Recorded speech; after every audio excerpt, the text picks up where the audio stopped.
Welcome to episode 42 of the G2 on 5G. It's the latest inside scoop on everything 5G. We cover 6 topics in about 15 minutes, and it's brought to you by More Insights and Strategy. I'm Will Townsend, and joining me again this week is Anshel Sag. And Anshel, we had a busy week, didn't we, buddy? Yep.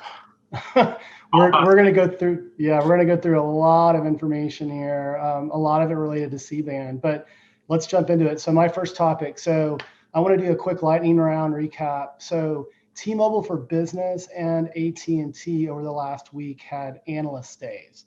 So I'll provide my feedback, and I want Anshel to chime in as well. So T-Mobile, no surprise, very, very aggressive, great presentations by Mike Sievert, by Neville Ray, and other executives really touting their leadership. And the focus was really on that complete spectrum, exiting the C-band auction.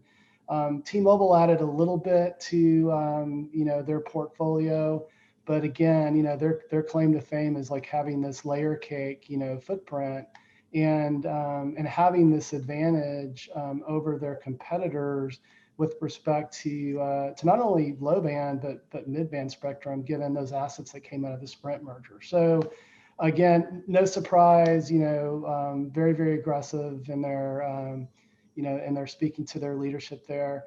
AT&T happened late this week. Yeah, this morning on Friday, as we're recording on Friday. Again, I'm impressed with AT&T. I mean, they bring content through Warner Media, along with great connectivity, great fiber footprint, wireline and wireless.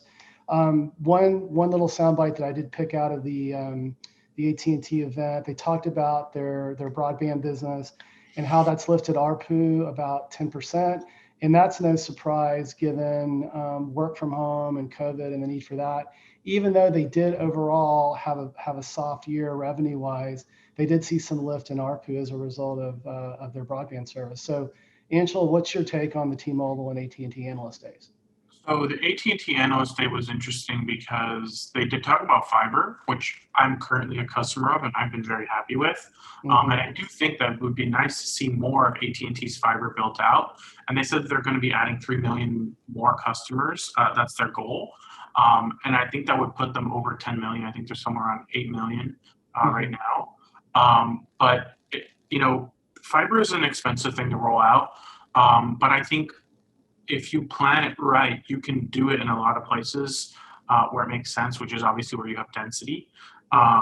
Suburban areas are just not as beneficial, in my opinion, unless you really target those denser complexes like where I live. So I think that the fiber build also helps them with 5G, right? Because it gives them that fiber infrastructure to be able to build out small cell and other macro sites much more easily. So it pays for itself twice, really.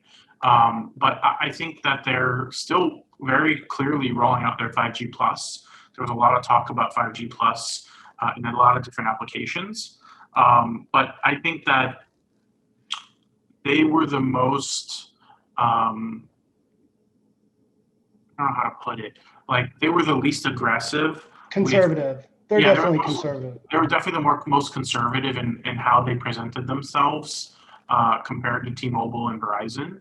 I'll bring up Verizon in my topic for today. Yeah. But there was both carriers talked about C-band excessively.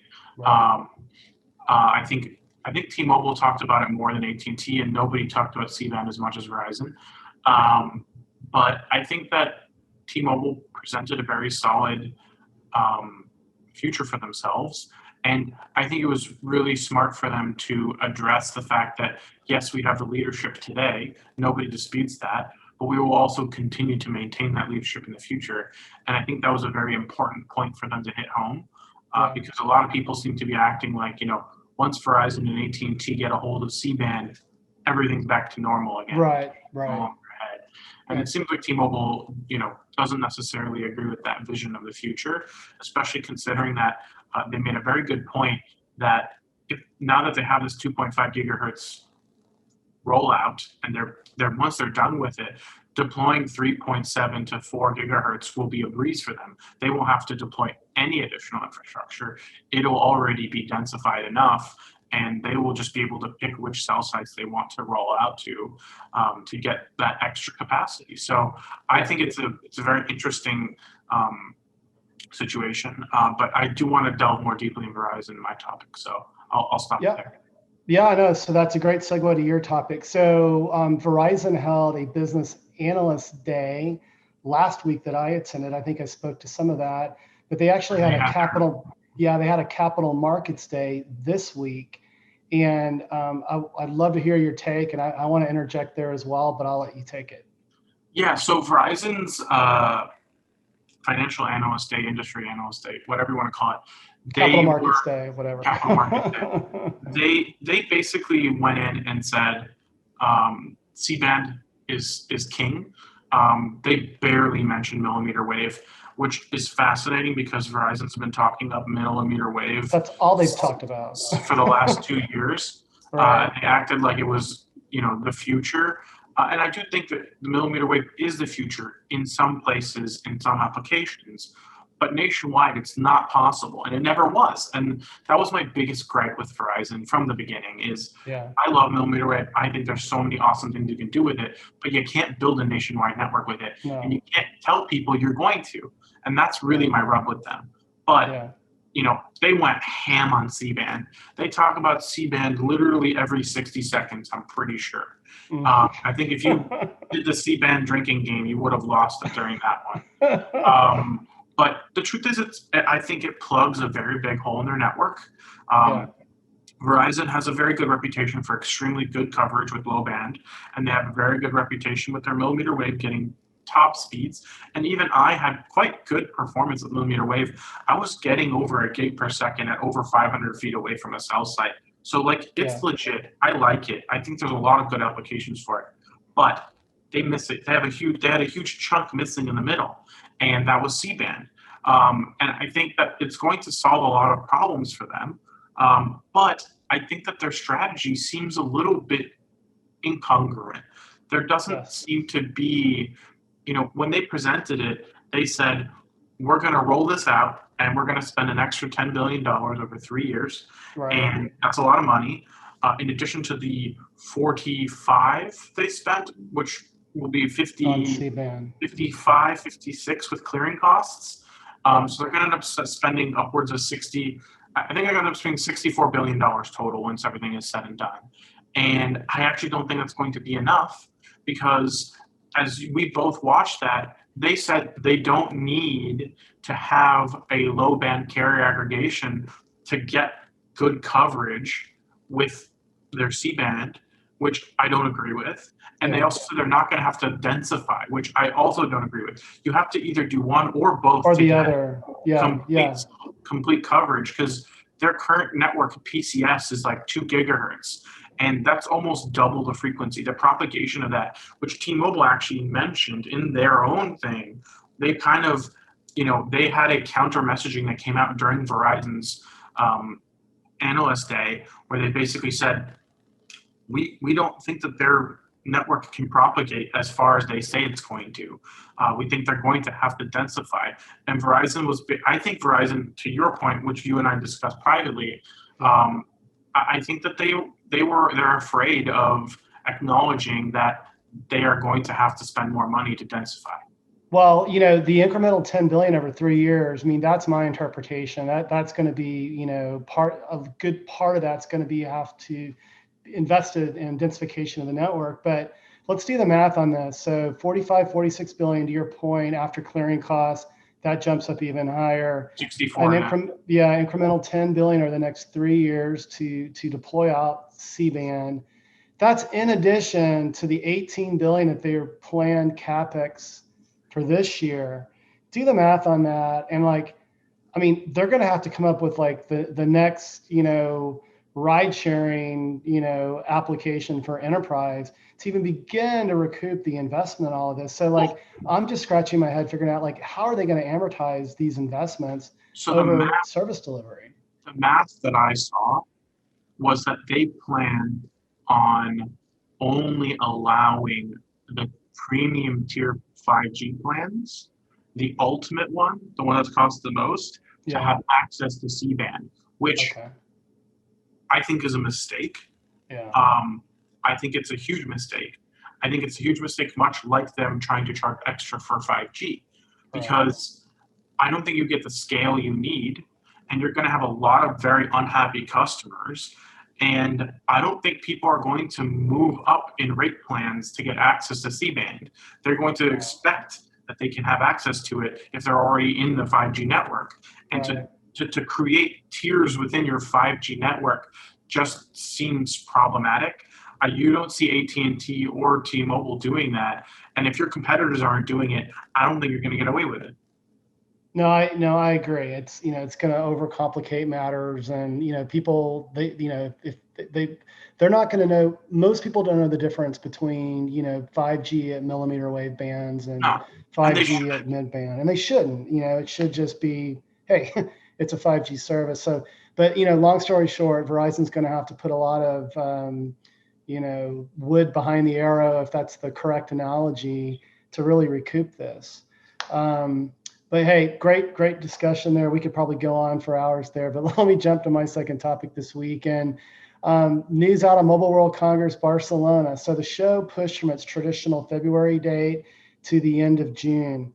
But the dominoes are beginning to fall. The first domino was Ericsson. Yeah, and Ericsson's saying that they're not going to have a physical presence at the show. And then just this week, Nokia announced the same. So two of the biggest cellular infrastructure providers on the planet are not showing up to the show. And some of the two biggest presences at the show. Yeah. So will the show go on? So, there was also, an email sent out by the GSMA addressing a lot of the safety precautions that they'll be taking at the show. Many of those I found to be very compelling and needed, given we're still, trying to put COVID, in the rearview mirror. But as we start seeing these really large companies drop out. Now, by the way, AT&T has maintained that they're still going to have a presence there. And a few other larger, service provider, infrastructure providers will be there as well. But will this thing flip to virtual? What do you think? I think it'll go virtual. Yeah. The reality is most shows over the course of the next 6 months are going to go hybrid. Right? You're going to have a virtual presence. You're going to have a physical presence. I think it would have been smarter for Mobile World Congress to have to from the get-go acknowledge that they will have a hybrid presence, and to limit attendance, which I think they already are. I think their plan was 50,000 attendees. But I think the problem is that these really big shows don't scale when you limit attendance. I think the biggest problem with GSMA's plans is that they don't really acknowledge what the Spanish government is going to do, because a lot of governments are still very hesitant to open up travel restrictions, especially to countries like the U.S. And China. So, and a lot of people aren't really, there aren't even flights to a lot of countries right now. So I think it's too early. And vaccination situation is not really being addressed either in that. If I were running a show, I would be requiring vaccination if you want to attend, as well as testing. I think the big problem with MWC's planning was that they were requiring rapid test results, as well as PCRs. And I think rapid test results are just not accurate enough right now, or have ever really been. So I just think it's a risk that it's too early in the year, and that not enough countries have enough vaccinations to really be able to have any kind of big event like this. Even the U.S., which is now leading the world, we're still in the low 20s. So I just think June is too early, because we won't know the real situation until probably June. So I think if you're going to hold a show, it's got to be Q4, which is what a lot of companies seem to be doing now. Yeah. So, if any other large dominoes fall, it will certainly, from my perspective, flip to virtual. But we'll keep our ears to the ground and report back on a future podcast. Let's move to your second topic this week. And I've heard rumors about this, Apple with its designs on 5G silicon. And so you've actually got some news to share there. Yeah, so yesterday, actually not 2 days ago, Apple announced that they'd be investing $1.2 billion in Germany, which is already their primary presence in Europe.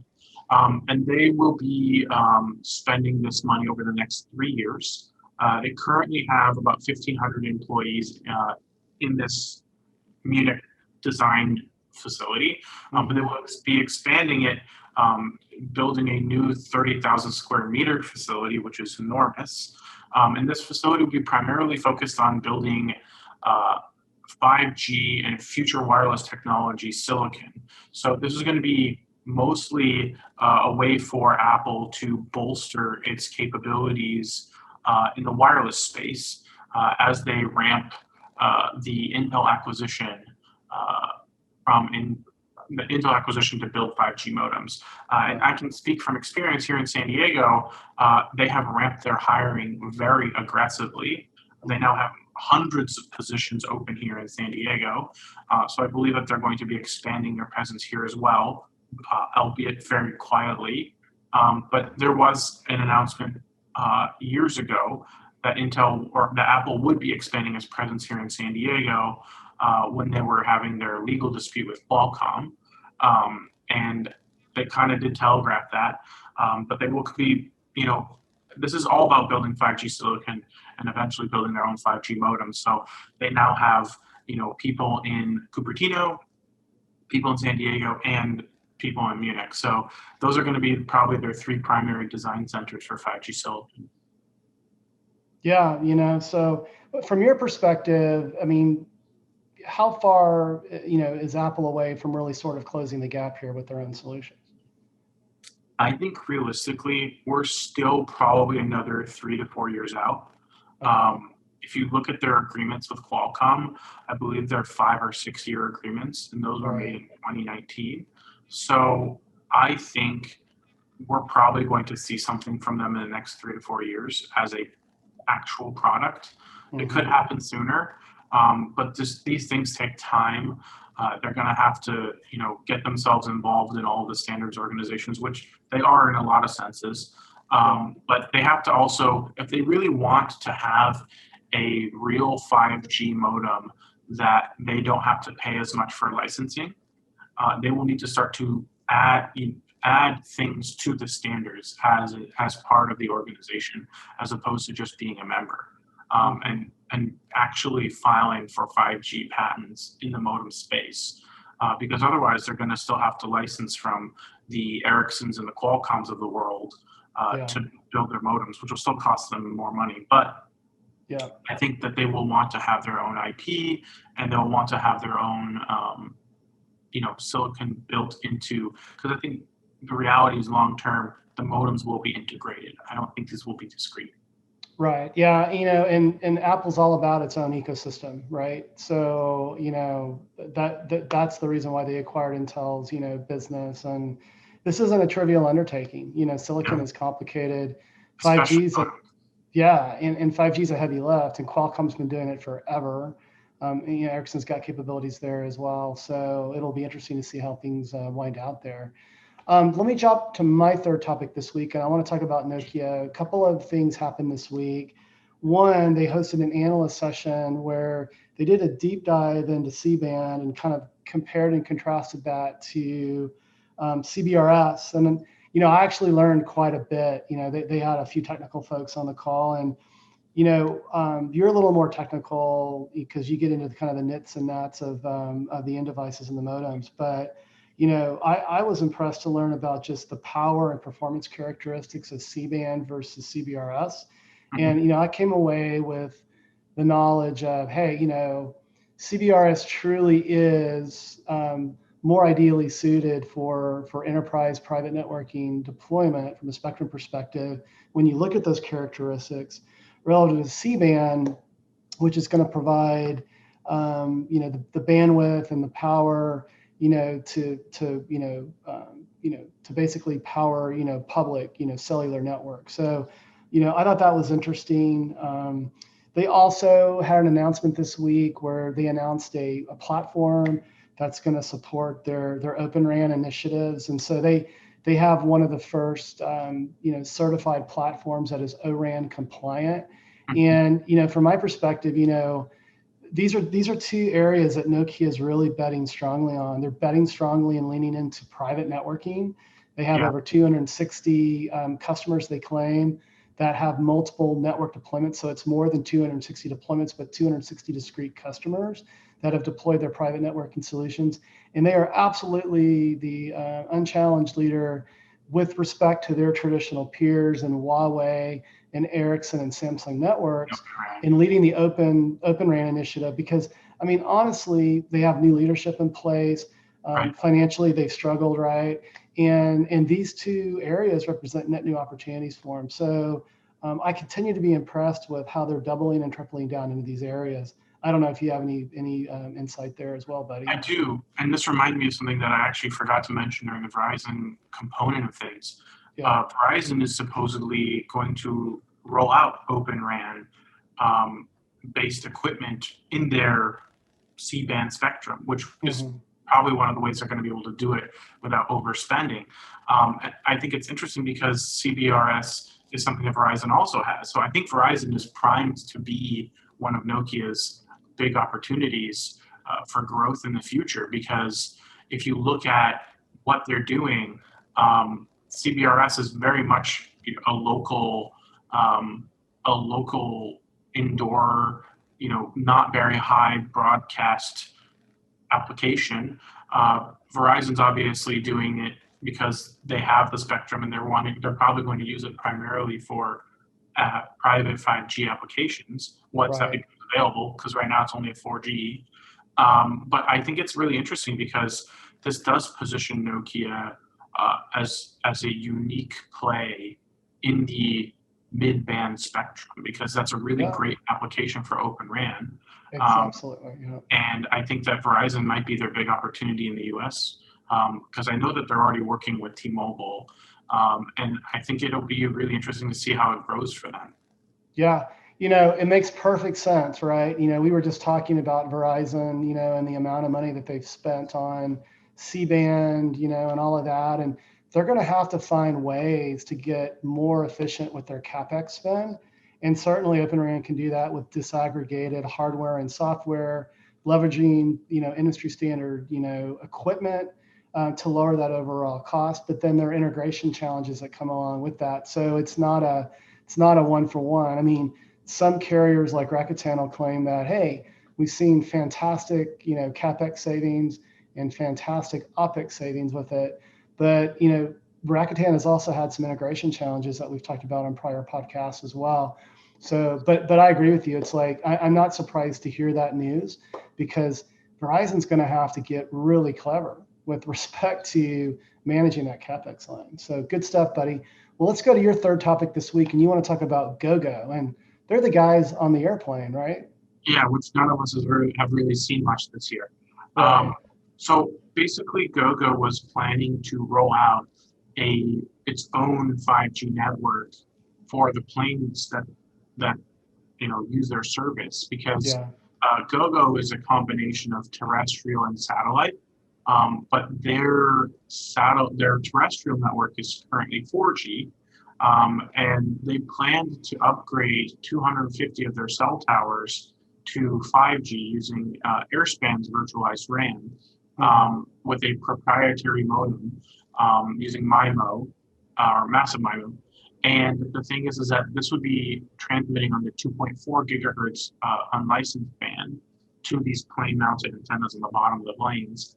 And they're saying that they have to push to 2022 due to problems stemming from the global chipset shortage. So I think that's a convenient problem for them. I don't think it's necessarily a huge one, because people are not flying that much anyways. So I'm pretty sure most of their network is not very, very loaded right now. So there's a lot less volume and a lot less people flying. But I do think that they will want to have it rolled out next year, when I believe a lot of plane travel will start to happen again. This is in the US, but we'll see what happens. Maybe the chipset shortage clears out by the end of the year, and they'll be able to start to get those chipsets that they need to build out this network. But it's good to hear that they're rolling out their 5G network. It's just unfortunate that it's happening a year later now than expected. Yeah, I haven't really used their service. I'm a little frugal when I fly, and and I also like to use that time to decompress because before COVID, you and I and our principal Patrick probably spent 3 weeks a month on airplanes. But honestly, once they get that 5G network rolled out, I'll probably give it a try. So I've actually been a very huge user of their service. Sometimes if I travel a lot in a month, I'll buy their monthly plan. yeah. I just upgraded myself to T-Mobile Max, which includes free Wi-Fi on GoGo. So Oh, that's right. I won't really have to worry about that, but I will be using the hell out of it when I start flying again. Absolutely. Well, hey, buddy, another great podcast this week. Why don't you take us home? Absolutely. We hope that our listeners this week enjoyed this week's topics. And if anyone out there would like to provide insight on a specific 5G topic for a future podcast, please reach out to us on social media. Will is at Will Downtech, and I'm at Anshel. We hope you have a great weekend, and please tune in again next week.